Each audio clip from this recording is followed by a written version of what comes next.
When was the last time someone told you that you couldn't do something, not because you lacked the skill, not because you lacked the strength, not because you had ever failed at it before, but simply because of who you were? Because of the body you were born into. Because of a label someone else decided to stick on your forehead before you ever had the chance to prove them wrong. Now imagine being told that in a room full of people who were supposed to be on your side. Imagine being told that while wearing a uniform, while holding a rifle, while standing in the same dust, breathing the same desert air, sweating under the same brutal sun as every single person around you. Leon Hester never asked for a debate. She never stood in front of a camera and gave a speech about equality. She never marched with a sign or wrote an open letter. She simply did the work. She showed up every single day, trained harder than the people who doubted her, deployed into one of the most dangerous conflict zones in the world, and then, on a stretch of road in Iraq that no one had ever heard of, she did something so remarkable, so undeniably real, that even the people who had spent years saying women had no place in combat could not look away. This is her story. Not a version of it. Not a softened, cleaned up, made-for-television summary of it. The real thing. The full thing. The kind of story that starts long before the bullets, long before the medals, long before the headlines, because the woman who ran into that ambush in March of 2005 was not built overnight. She was built through years of quiet, stubborn, relentless refusal to be anything less than exactly who she knew she was. And it started in a place you would never expect a warrior to come from. Leon Hester grew up in Bowling Green, Kentucky, a mid-sized town sitting in the southern part of the state, the kind of place where Friday night football games filled the stands and everybody knew everybody else's business by Sunday morning. It was not a place that produced many headlines. It was not a place that people on the other side of the world had ever heard of. It was quiet, and it was steady, and, for a girl growing up in the late 1980s and through the 1990s, it offered a perfectly ordinary kind of life. Leon was not an extraordinary child in the way that movies like to show extraordinary children. She did not display some dramatic, obvious talent at the age of 7 that made everyone around her stop and stare. She was not the fastest runner in school or the strongest kid on the block. What she had was something quieter than that, something that does not photograph well and does not make for easy storytelling. She had a particular kind of will. A refusal to sit still when something needed to be done. A discomfort with being told what her limits were by people who had never bothered to test them. She was the kind of girl who, if you told her a trail was too rough, would want to walk it just to see for herself. If you told her a task was too heavy, she would try to pick it up. Not out of stubbornness for the sake of stubbornness, but out of a deep, genuine belief that the only real way to know what you could or couldn't do was to actually try. It was a philosophy she had not read in a book. It had grown in her naturally, the way certain things grow in certain people, quietly, without announcement, rooted in something that even she could not fully explain. Her family was ordinary in the best sense of the word. Her parents worked hard, kept the house steady, and raised her with a sense of responsibility that would follow her all of her life. There was no dramatic moment in her childhood that pointed toward the military. No uncle who came home from a war and told her stories that made her eyes go wide. No single turning point conversation over the dinner table where someone said, "You should serve." The pull toward the army came from inside her, developed slowly over years, shaped by a growing awareness that she wanted her life to mean something, that she wanted to be part of something larger than what she could see from her front porch in Kentucky. When Leon was in high school, she was athletic, social, and deeply aware of the world beyond Bowling Green. She paid attention to things. She read about conflicts in other countries, watched the news, thought about what was happening outside the comfortable routine of her own life. And more, as she moved through her teenage years and started thinking seriously about what came next, she found herself drawn to the idea of service. Real service. The kind where you put your body on the line, where the stakes are not hypothetical, where what you do every day actually matters.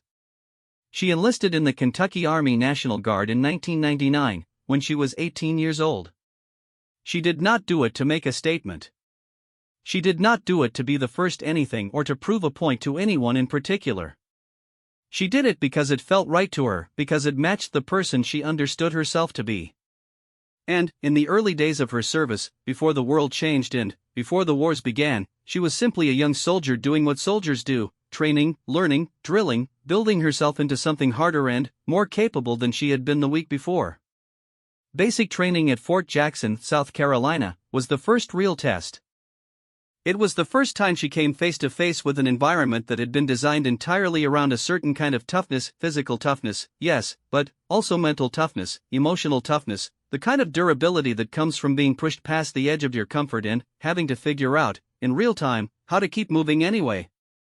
For many recruits, basic training is a shock. The structure, the volume, the relentlessness of it, the way it strips away all the comfortable habits of civilian life and replaces them with something raw and demanding and new. For Lee Ann, it was a revelation. Not because it was easy, it was not easy.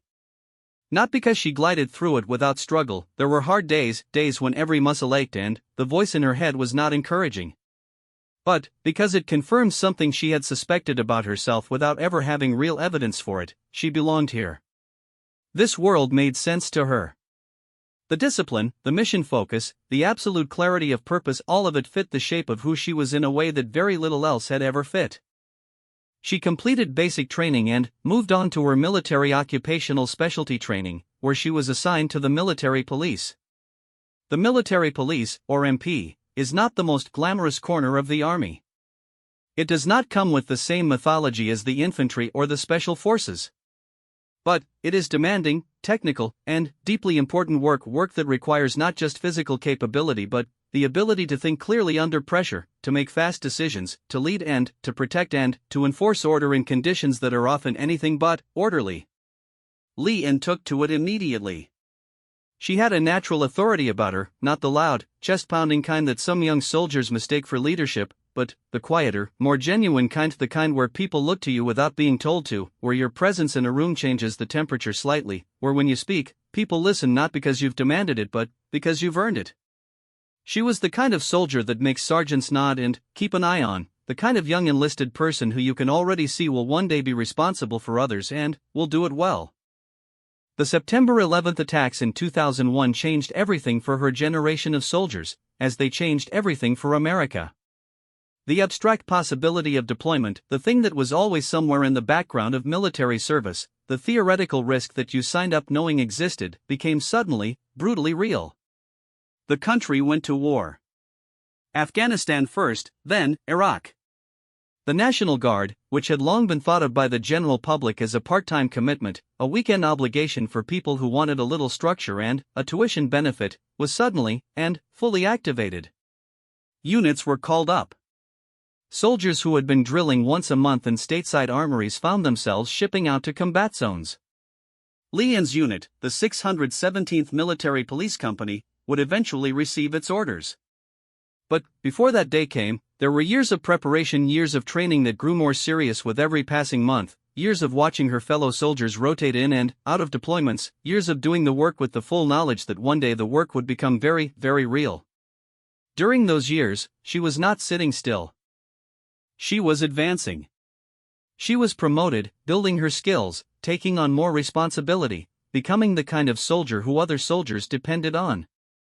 She also, during this period, encountered for the first time, with any real force, the wall of resistance that would follow her into combat. It did not come from one person, and it did not come all at once. It came in layers, the way these things always do. A comment here. A snort of dismissal there. An assumption built into the way a room was organized, the way a conversation was framed, the way certain tasks were assigned and certain tasks were not. The military in the early 2000s was still operating under the combat exclusion policy, a formal regulation that officially barred women from serving in direct combat roles, from being assigned to units whose primary mission was to engage the enemy with direct fire. Women could serve in support roles. Women could serve in the military police. Women could be in the military and serve admirably and advance their careers. But the line of actual, up-close, rifles-blazing combat was, on paper and, in the minds of many, a line that women were not supposed to cross.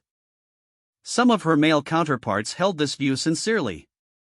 They were not all villains about it, some genuinely believed it, had grown up believing it, had been taught that this was simply the natural order of things: men fight, women support. It was not, in their minds, a question of ability. It was a question of category. And, for a woman like Leanne, who was every bit as capable as the men around her and who had proven it again and again through her performance, this distinction was both deeply frustrating and deeply motivating. There was a particular incident, during a training exercise, when a senior male soldier made a remark that became something of a turning point in her personal understanding of what she was up against. The exercise involved a scenario that was close to real combat, fast-moving, tactically demanding, the kind of thing designed to see how soldiers respond when things go sideways and the pressure is real. Leanne had performed well. More than well. She had been sharp, calm, and decisive in a way that not all of her fellow soldiers had managed to be. And, afterward, standing in the dust as the exercise wrapped up, the comment came. It was not whispered. It was not intended as a private insult. It was said in the casual, matter-of-fact tone of someone stating something they believed to be obvious: this isn't for women. Not you specifically, the tone suggested. Not as a personal attack. Just as a general truth, delivered with the comfortable confidence of someone who had never been asked to question it. Leanne did not explode. She did not make a scene or file a report or deliver a speech. She did what she had always done when someone set a wall in front of her: she looked at it carefully, measured it, and decided exactly how she was going to get over it. She stored the comments somewhere deep and practical in the part of herself that converted insults into fuel. And she went back to work. This is important to understand about Leanne Hester. Her response to doubt was never performance.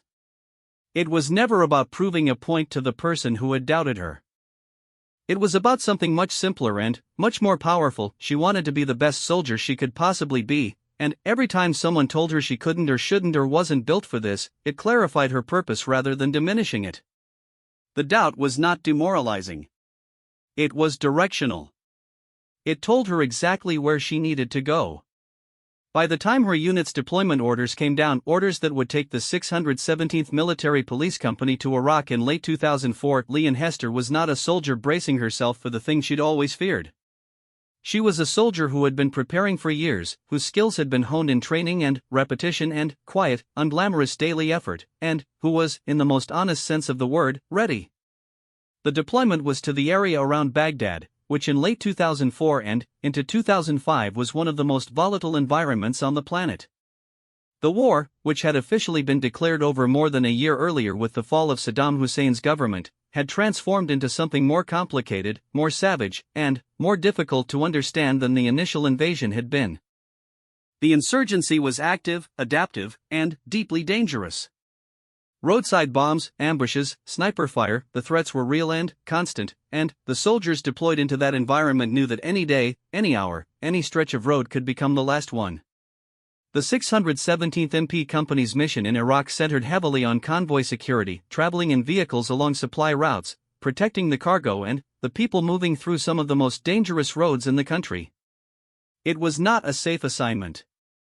Convoy security units in Iraq at that period took serious casualties. The roads they patrolled were targeted regularly by insurgent groups who understood that disrupting supply lines was one of the most effective ways to weaken the coalition's ability to operate. Leanne Hester, now a sergeant, settled into the work with the same focused, unshowy dedication she had always brought to everything. She led her team. She ran her missions. She built the kind of trust with her soldiers that can only be built through presence and consistency, by being there, by being reliable, by being exactly who she said she was day after day in conditions that made it very easy to be less. She did not know, in those early months of 2005, that March was coming. She did not know that a road called Route Tampa, running near the town of Salman Pak, southeast of Baghdad, would become the place where everything she had spent years building would be called upon all at once. She did not know that on a single afternoon, in a fight that lasted less than 30 minutes, every comment, every dismissal, every raised eyebrow and muttered doubt would be answered, not with words, but with something so definitive, so undeniable, that it would be recorded in the official history of the United States Army. She was simply a sergeant doing her job, loading up for another convoy run, making sure her soldiers were ready, checking her equipment, breathing the dry Iraqi air, and moving out into a morning that looked, from the outside, like any other. It was not like any other. But that story belongs to the next part of this one. What matters here, in this beginning, in this foundation, is understanding that the woman who would walk into that ambush with nothing but her rifle, her training, and her absolute refusal to stop moving was not created by that moment. She was not transformed by it. She was revealed by it. The courage she showed on Route Tampa in March of 2005 was not new.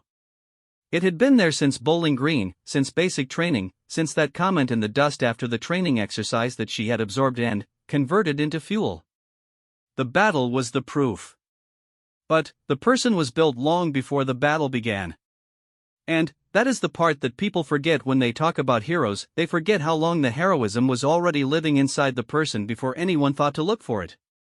They forget the years of ordinary days that made the extraordinary day possible. They forget the training runs in bad weather, the long nights studying tactics, the small moments of choosing to stay when leaving would have been easier. Lee and Hester did not become someone in Iraq. She had always been someone. Iraq just made it impossible for the rest of the world to pretend otherwise.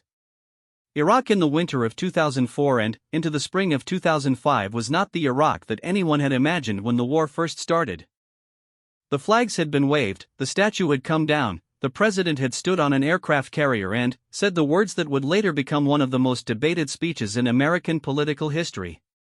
But, on the ground, on the actual ground, in the actual dust, in the actual heat and noise and confusion of a country that was simultaneously being rebuilt and torn apart, things were not simple, and they were not resolved, and they were not anything close to over.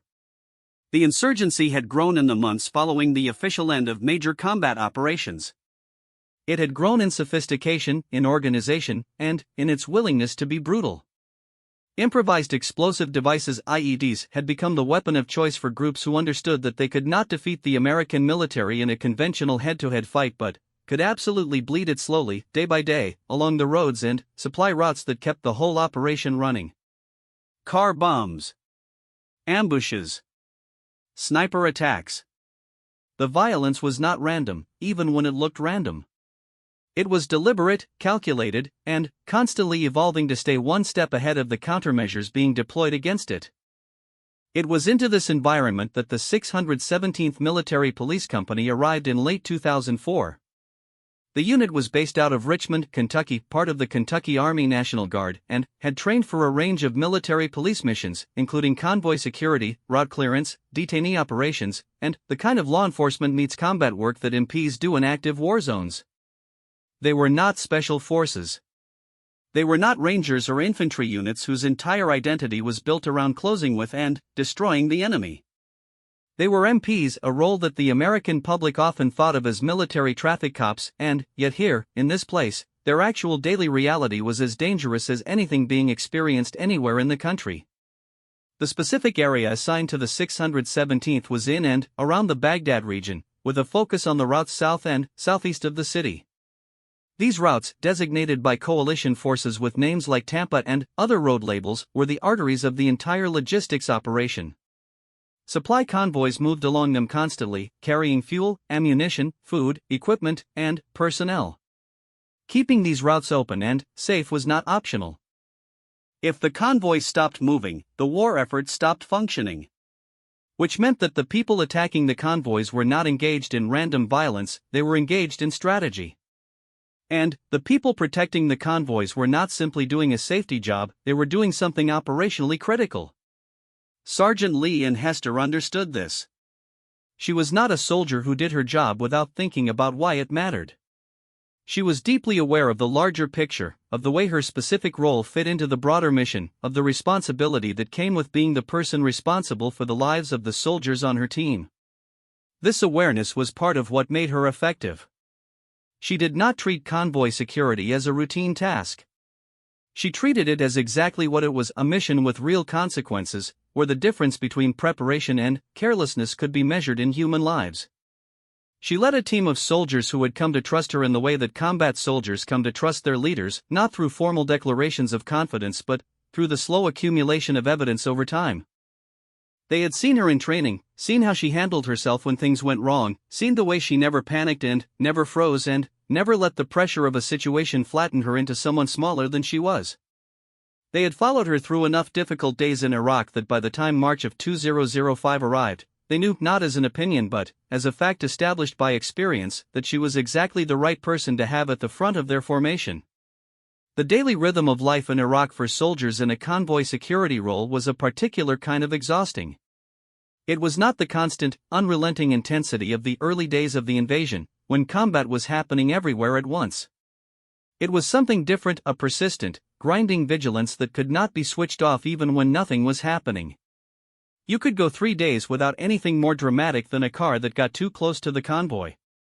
And then, something would happen, fast and violent and completely without warning, and you had to be ready for it because the 3 quiet days had not meant the danger was gone.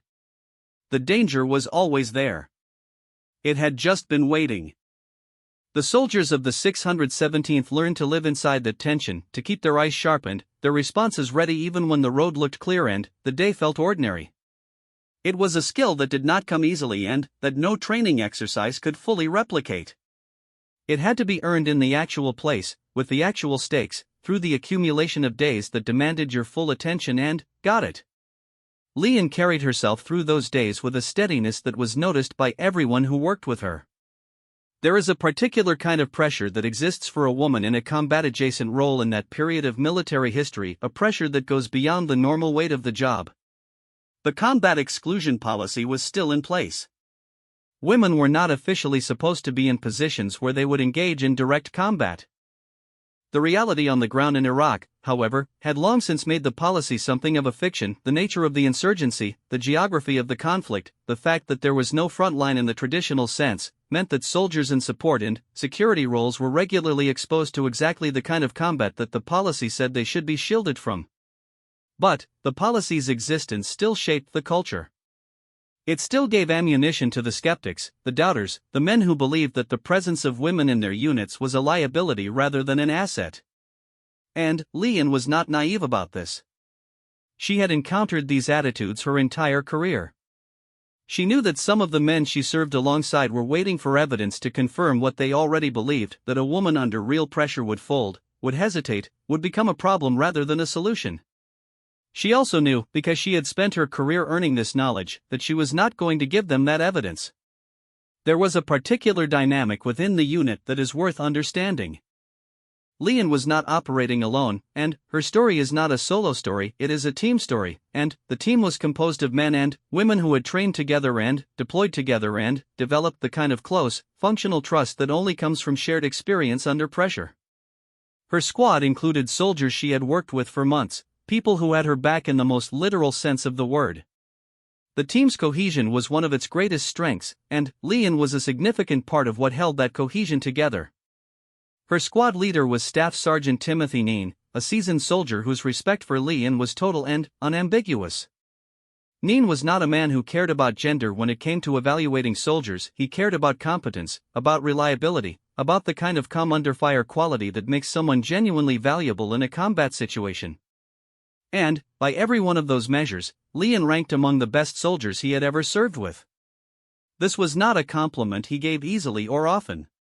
It was a professional assessment, grounded in observation and evidence. The operations during those months were not all the same. Some days it was route clearance, slowly working down a road, watching for signs of disturbed earth, suspicious vehicles, anything that might indicate an IED had been placed. Some days it were escort missions, keeping a convoy of supply trucks moving through territory where being slowed down or stopped could mean being shot at or blown up. Some days it was responding to incidents along the routes, vehicle accidents, broken down trucks, the occasional confrontation with civilian vehicles that had wandered too close. All of it required the same thing, the ability to read a situation quickly, make a decision under uncertainty, and execute that decision without hesitation. These were not the kind of decisions that could be made by committee or with time to deliberate. In the field, things happen fast, and the quality of your response in the first few seconds of an incident often determined whether everyone came home that night. Leanne excelled at exactly this. Her ability to process a situation quickly and move decisively was something her soldiers had come to rely on and her superiors had come to trust. It was not a dramatic quality, it did not manifest itself in grand gestures or impressive speeches. It showed up in small moments, in the way she handled an unexpected complication on a route, in the way she positioned her vehicle during a stop, in the way she briefed her team before a mission without leaving any questions unanswered. During this period, there were incidents, smaller ones, not the kind that make military history but the kind that matter enormously to the people involved. Engagements where fire was exchanged, where the training kicked in and the adrenaline hit and the world narrowed to the immediate, the tactical, the survival. Each one of these incidents added something to the experience of every soldier who was part of it. Each one confirmed things about yourself and about your teammates that training could only approximate. Each one built the foundation of trust and capability that would matter enormously when the biggest test came. The biggest test was coming.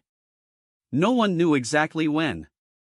That was part of the reality of serving in Iraq in that period. You knew, in a general way, that the threat was real and that your unit's luck could run out on any given day. You did not let yourself dwell on that knowledge, because dwelling on it would make you useless. You acknowledged it, stored it somewhere functional, and kept doing your job. You trusted your training. You trusted your teammates.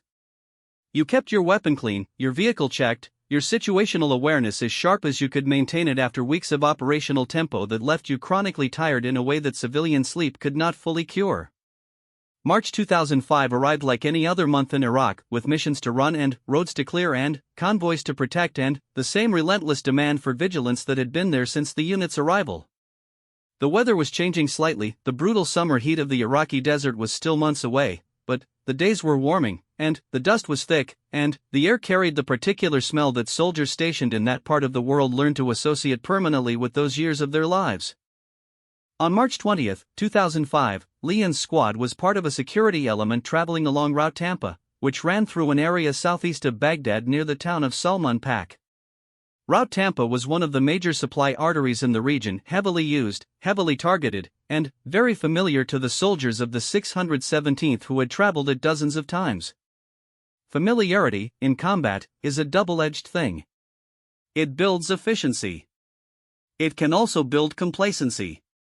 The soldiers of the 617th worked hard to resist the complacency, to treat each run as if it were the first one, to keep their eyes moving and their minds sharp even on roads they had covered many times before. The convoy that day was a logistical supply convoy, trucks carrying material, moving through the route under the protection of the military police security element. It was a standard mission. The kind that had been run hundreds of times in that part of Iraq. The kind that could go perfectly routine and the kind that could, with absolutely no warning, become something else entirely. The convoy had been moving for some time when, south of Salman Pak, the situation changed. The change did not announce itself. It never did. One moment the road was what it had always been: the dust, the heat, the steady hum of engines, the scanning eyes of soldiers doing their jobs. And then, it was not that anymore. An ambush is a specific kind of violence. It is designed around the element of surprise, around the idea that if you can hit hard enough and fast enough before your target has time to react, you can overwhelm them before they have the chance to organize a response. A well-executed ambush can destroy a unit. A poorly executed ambush, or one that runs into defenders who are prepared and capable, can become something else entirely, something that turns very quickly against the people who set it. The insurgents who hit that convoy on March 20 had numbers. Reports afterward indicated that upward of 50 fighters were involved, a significant force for an ambush in that region, suggesting a level of planning and coordination that went beyond opportunistic attack. They had positioned themselves along the route and waited for the convoy to move into the kill zone. They had RPGs, rocket-propelled grenades. They had small arms. They had the advantage of surprise and position and numbers. What they did not account for, what they could not have known, or did not believe, was Lee and Hester. The ambush began. And she moved toward it. That movement, that instant, instinctive, trained decision to move toward the fire rather than away from it, is the hinge on which everything else in this story turns. It is the moment that separates what happened on Route Tampa from a dozen other ambushes that happened in Iraq that month, most of which no one outside the families of those involved ever heard about. And it did not happen because of a dramatic inner speech, or a flash of inspiration, or some sudden discovery of courage that had been previously unknown. It happened because she was ready. Because she had been getting ready for years. Because every training run, every drill, every day in Iraq, every moment of pushing through fatigue and doubt and the weight of other people's skepticism had built toward exactly this, the capacity to do the right thing, immediately, without hesitation, in the most dangerous situation she had ever been in. The fight had begun. And Leon Hester was already moving. What happened next would take less than half an hour. But understanding what happened next requires understanding this. The woman who ran into that ambush was not running in despite her fear. She was running in because her training had made the decision for her, and her character had made sure she followed through on it, and her love for the soldiers beside her, the actual, specific, deeply human love you feel for the people you go into danger with, made the choice feel not like a choice at all but like the only possible thing to do.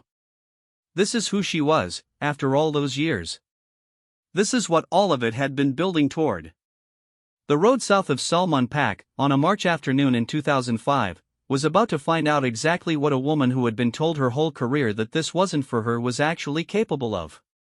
And the answer was going to be something that nobody, not the soldiers who admired her, not the superiors who trusted her, not even Leon herself, had yet fully seen. The answer was going to be extraordinary. But it was also going to be, in a very specific and important way, completely and totally earned. By years. By effort. By a woman from Bowling Green, Kentucky, who had decided, long before any of this, that the only real answer to being told you can't is to go ahead and do it anyway, and let the result speak for itself. The result was about to speak. Very loudly. The first shots came from the left side of the road. That is how these things begin, not with a warning, not with a build-up that gives you time to think, but with the sudden, total rupture of what was ordinary. One moment the convoy was moving south along Route Tampa, the vehicles spaced correctly, the soldiers in position, eyes scanning the way they always scanned. And then, the world broke open. The insurgents had chosen their position carefully. They had the high ground on one side and concealment on the other, and they had placed their fighters in an arc that was designed to catch the convoy from multiple angles at once. The initial burst of fire was intended to stop the convoy, to bring it to a halt, to box the soldiers in and, then, destroy them before they could organize. It was not an amateur operation. 50 or more fighters, coordinated, with rocket-propelled grenades and heavy weapons, hitting a convoy of trucks that had nowhere to run and no prepared defensive position to fall back on. On paper, the math was not good for the soldiers of the 617th. The paper did not know Leon Hester. The moment the ambush initiated, the training took over not just for her but for every soldier in that security element. Years of repetition, years of immediate action drills practiced until they became reflex, years of being made to do the right thing so many times in training that doing the wrong thing in the actual moment became almost physically impossible. The vehicles did not sit still. The soldiers did not freeze. They reacted with the speed and precision of people who had been built, deliberately and carefully, for exactly this. But reaction is not the same as attack. And what separated what happened next from a defensive scramble was the decision, made quickly, made clearly, made by a sergeant who understood that sitting still inside the kill zone was the worst possible choice, to move. Not to wait for the ambush to burn itself out. Not to hunker down and hope. To move aggressively, to take the fight to the people who had started it, to break the rhythm of the ambush by refusing to behave like a target. Leon's squad, led by Staff Sergeant Neen and, including Leon as a team leader, dismounted their vehicles.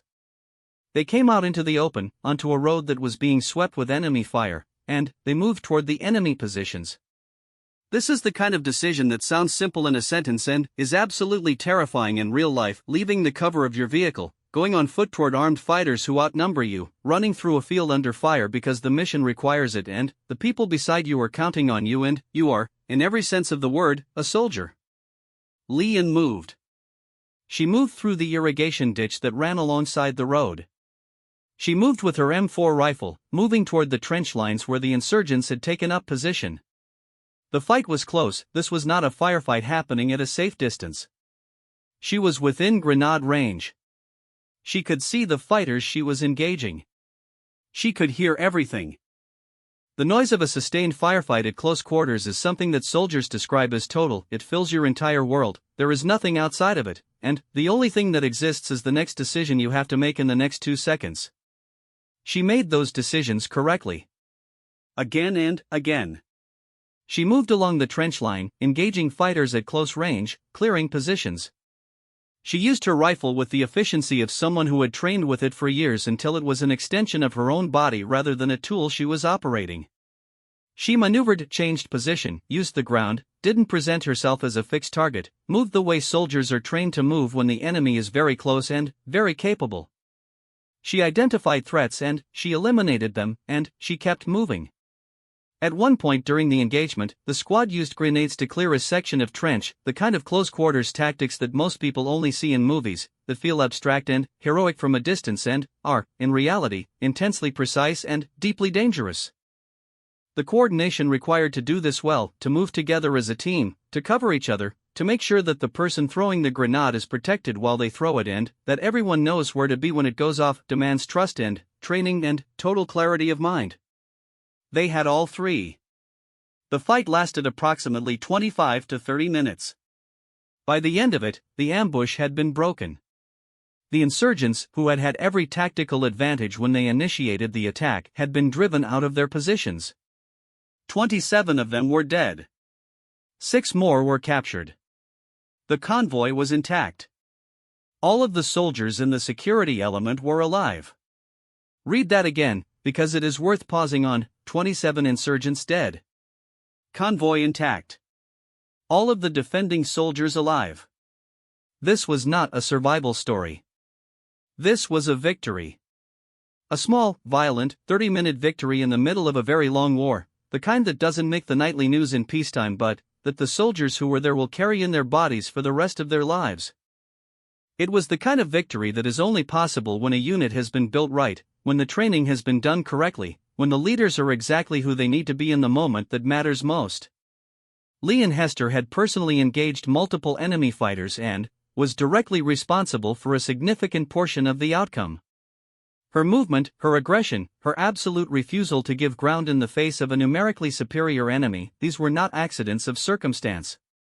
They were the product of everything she had built across the years that preceded that day. After the engagement, when the firing had stopped and the dead were being counted and the survivors were doing the things that soldiers do in the immediate aftermath of a fight, accounting for each other, securing the area, coming down from the particular pitch of alertness that a firefight demands, Leon sat with what had happened. She did not perform for anyone. She did not stand in the field and give a speech. She processed it the way she processed everything, internally, honestly, and with the particular kind of clarity that comes from having been tested at the deepest level and finding that you did not break. The Army's assessment of what had happened was not slow in coming. The after-action reports were written. The chain of command reviewed what had occurred en route Tampa.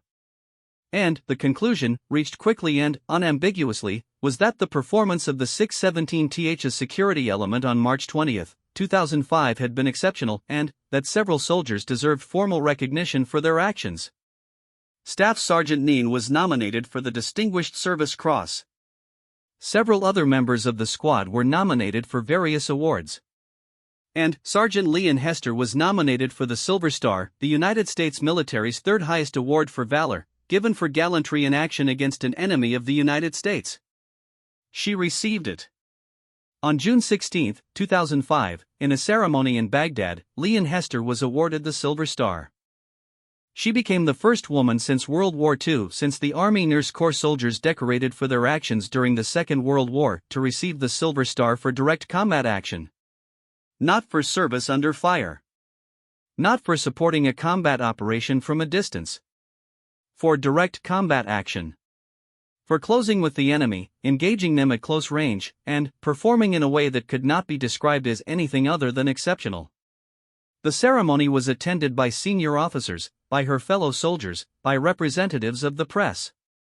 Leon stood in her uniform and received the medal and said, afterward, the things that soldiers say when they are asked to explain courage, that she was just doing her job, that her training kicked in, that she was thinking about the mission and about her soldiers and not about being a woman or not being a woman or any of the categories that other people spent so much time thinking about. She deflected the attention with the same calm she had brought to the fight. She was not interested in being a symbol. She was interested in being a soldier. But symbols, sometimes, are created not by the people who become them but by the reality of what they have done. And what Lee and Hester had done was undeniably, powerfully symbolic, not because she had set out to make a point, but because the point was simply, unavoidably true. A woman had run into a 50-man ambush on a road in Iraq and had come out the other side with the insurgents broken and her soldiers alive. A woman had done exactly what generations of doubters had said women could not or should not do. A woman had the silver star on her chest because the United States Army, the institution itself, with all its weight and its tradition and its long complicated history with gender, had looked at what happened on Route Tampa and said, yes, this counts. This is what valor looks like. The reaction to the award was, predictably, complicated. In many quarters, it was celebrated quietly and sincerely by people who had always known that the policy limiting women's combat roles was based more on cultural discomfort than on evidence. By women serving in the military who had spent careers doing dangerous work while the official language pretended they were not in danger. By veterans of earlier wars who had seen women perform under fire and had never needed to be convinced that the capacity for courage was not a male-specific trait. In other quarters, the reaction was more complicated. There were people, some of them in uniform, some of them out of it, who struggled with what the Silver Star represented. For them, it was not a question of doubting what Leon had done. The evidence was clear. It was more that the evidence did not fit neatly into the framework they had built their understanding of war around, and, rather than re-examine the framework, they reached for alternative explanations. She had been in a support role, not a combat role. The policy still excluded women from combat, so this must not have really been combat. Or some version of, yes, but she is the exception. This last argument is worth dwelling on for a moment, because it is the argument that gets made about every woman who breaks a barrier in a male-dominated field. She is always the exception. The exception is always admired while being used to leave the rule intact. You celebrate the exception precisely because celebrating her requires no change to the system. She becomes evidence of the system's generosity rather than evidence of its error. She becomes the story you tell to avoid telling the real story. Leon Hester was not an exception. She was the result of the same thing that produced every excellent soldier who has ever served: good selection, good training, good leadership, personal dedication, and the kind of character that shows up under pressure because it was present long before the pressure arrived. The things that made her effective on Route Tampa were not unique to her as an individual. They were reproducible. They were, in fact, being reproduced every day in the women serving alongside her in Iraq and Afghanistan and everywhere else where American soldiers were in harm's way. She was not the exception. She was the proof. The proof that the policy was wrong. The proof that the reasoning behind the policy, that women couldn't handle direct combat, that the presence of women in combat situations created tactical problems, that the fundamentally human capacity for courage was somehow gender-specific, was not based on evidence. It was based on assumption. And assumptions, when they are tested by reality, either hold or they do not. This one did not hold. In the years following the Silver Star ceremony, Leon Hester continued her military career. She was not transformed by the award into something ceremonial. She did not become a trophy, pulled from the field and placed behind a glass case to be displayed on special occasions. She continued to serve. She was promoted to staff sergeant. She deployed again. She did the work. There is something important in this that is easy to miss: the fact that she kept going. That after the cameras went away and the headlines faded and life returned to the ordinary rhythm of military service, she was still there. Still running missions, still leading soldiers, still doing the 1,000 unglamorous things that make a career in the Army real rather than cinematic. The Silver Star was a recognition of a moment, but the career was made of 1,000 moments before and after it, most of which no one outside her unit would ever know about. She was eventually promoted to staff sergeant and continued her service with the Kentucky Army National Guard. She became, in the years after Iraq, a figure who was sought out by journalists, by historians, by advocates for the removal of the combat exclusion policy, which was eventually, formally ended in 2015, when the Defense Department opened all combat roles to women. She did not position herself as an activist in any obvious sense. She was not comfortable with the spotlight in the way that the spotlight is often comfortable with heroes. She spoke honestly when asked, gave credit to her team when it was due, and declined to make herself larger than she was. But the impact of what she had done was larger than any individual act of modesty could contain. The story of Route Tampa was one of the pieces of evidence, specific, documented, inarguable, that those advocating for the end of the combat exclusion policy could point to when making their case. Not as a rhetorical flourish but as a factual record. This happened. This woman did this. Here is the official Army record. Here is the Silver Star.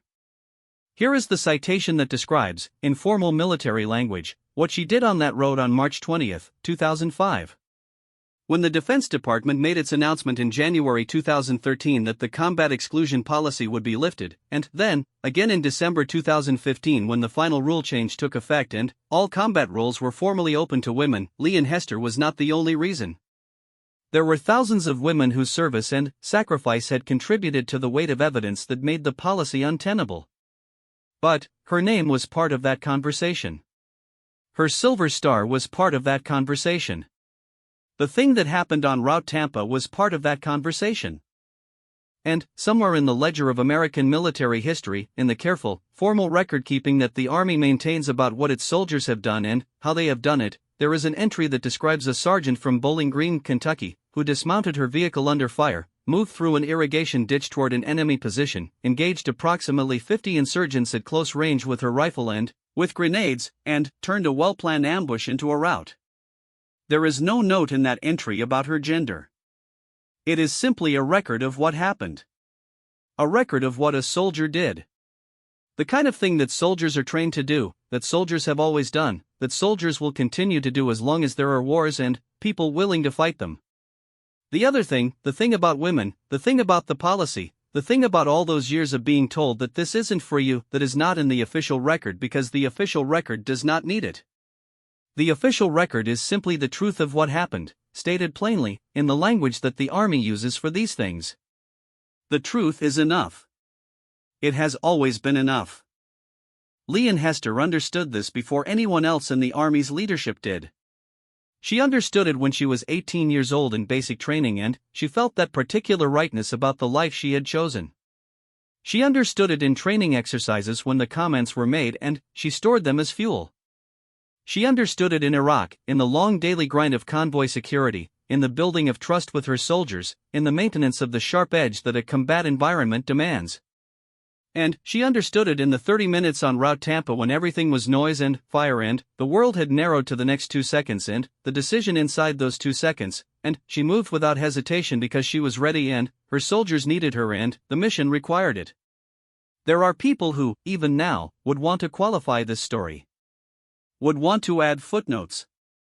Would want to find some way to acknowledge what she did while still maintaining that the category, the policy, the exclusion, the long institutional insistence that combat was a place women should not be was correct in principle even if flawed in application.